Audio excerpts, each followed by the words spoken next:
President Obama's week-long Asia trip includes 2 summits with world leaders on important issues like trade and the spread of nuclear weapons. So far, less weighty topics are dominating the headlines. The president arrived for a Monday night event in traditional Chinese clothing, but online media erupted because the president was chewing gum as he emerged from his limo. A big no-no, critics said, to chew gum at such a formal event. The president still battling a nicotine habit, no longer smoking, but we're told still using some nicotine gum. It's actually not the first time the president's gum chewing has been caught on camera.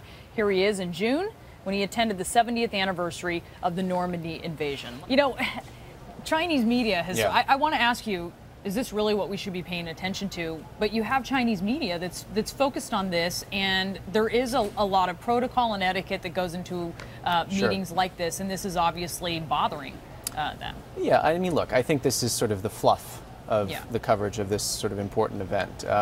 You know, there was also the famous photograph or image of Vladimir Putin putting the shawl, I think it was, on the wife of the Chinese leader. Yes. I take that as slightly more significant, although that's been given to the same kind of mocking or, you know, derisive commentary in the media. I'm very familiar with this woman Yes, and her I have husband, a better right? rapport with the Chinese government than you do. And oh, by the way, this happens the same week that Gazprom, the state gas company in Russia, just inked another energy deal with China, coming on the back of a $400 billion natural gas deal that was certified in May. So essentially the Russians are trying to telegraph to the United States, your so-called Asia pivot, guess what, guys? We've already done that. We're there, and it matters more to us than it does to you. And we're seeing the pictures of the shawl right now. Yeah. You can see, and she smiles, and there was certainly some controversy over that as Sure. well. The gum issue, though, I guess, as the president goes into this, in a way, he goes to Asia at a time where perhaps overseas and by China, it's always about who's stronger, right? He goes in seeming perhaps a little weak, and this is something to ding him on, right? There's not the due solemnity that I think people expect of the President of the United States, the Commander-in-Chief.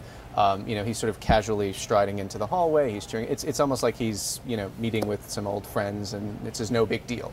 And that, I think, you know, the Chinese state media will use that to further undercut this sort of, you know, attempt at the United States to rebuild this relationship or to strengthen a relationship. But again, I mean, you know, what are we talking about here? Does this matter more than geopolitics? No. No. They want to see respect, so this is maybe sort of a symbol for them.